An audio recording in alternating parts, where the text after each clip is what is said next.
how we negotiate home price after a home inspection is complete. Today I'm going to let you peek in to learn a little bit about how we control emotion. Later in the video, I'm also going to share with you how we use professional bids to help us get the lowest price possible. Don't forget, like and subscribe because there is good information here that I can't wait to share with you.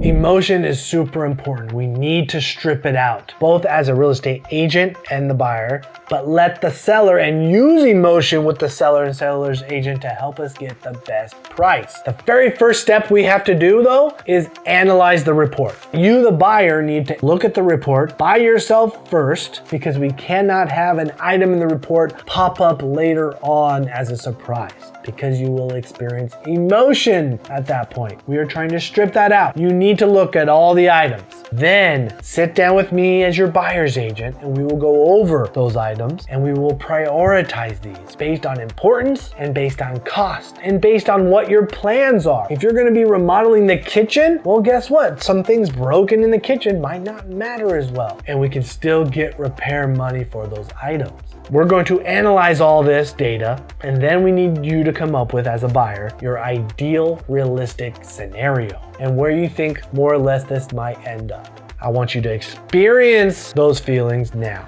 during this step, super critical.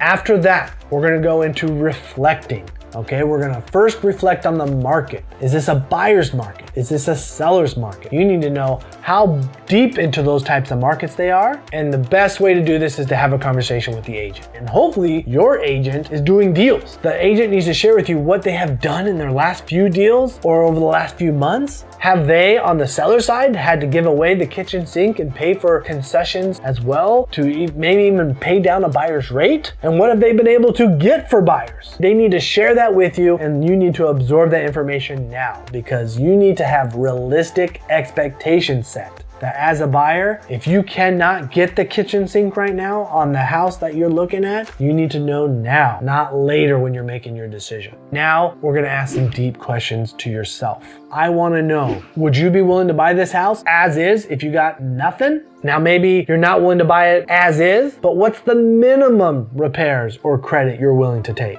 Let's revisit that ideal realistic scenario, what's probably gonna happen, and then let's play on the high side. Where do we think it could go without just losing them out the bat? Now, we also have to remember the seller needs to win too, because someone that doesn't feel like they're winning walks away. We need to ask ourselves, what items are we leaving and what ways can we strategize and present the information to make the seller's agent and therefore the seller feel like they're winning as well. This brings us to the next part about how do we present it. We're actually not going to present just a list of repair items. We want a cash credit. 99% of the times you want a cash credit as the buyer for lots of reasons. The pros greatly outweigh the cons. The biggest con to getting a cash credit is if you don't get enough cash and later when you go do the work, it costs you more money. Obviously, when we're calculating this, we're going to push to the high side to make sure that doesn't happen. And the benefits to this is, one, to the seller, right? We want them to feel like they're gonna win. We want it to be convenient for them.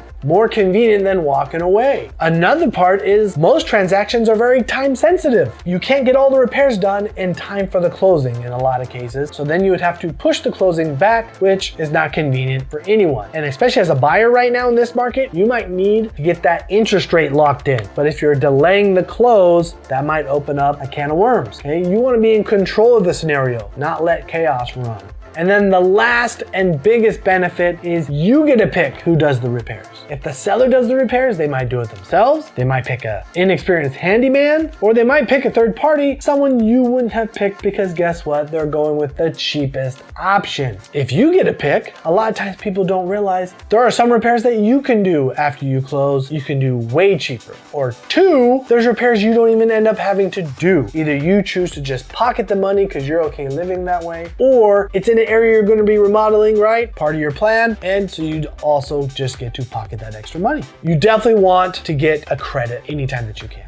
The last part that I want to mention though about credits is you need to know your limits. There is a limit first based on your lender. Depending on how much money you're putting down, etc., that limit will change. So you need to know that so you're not trying to get more credit than you can use. The other part is there's only so many expenses you're gonna have based on closing costs, home warranty, etc. So if you're trying to get a credit larger than that, there will be money going to waste. So you need to know what your maximum is on expenses as well. So then you can make sure you lower the purchase price by that amount or use it in your calculation. Now we've arrived to the part where we need to be talking and conversing with the other agent. So it all comes down to how we're going to present this. There's actually two different conversations we want to have. First is the pre-conversation. We want to come up with a rough number that's not too high, but somewhat close to what we're thinking. And myself as an agent, I'm going to present that and have a conversation with the other agent and let them know, hey, my seller generally is thinking to do a seller credit in this ballpark.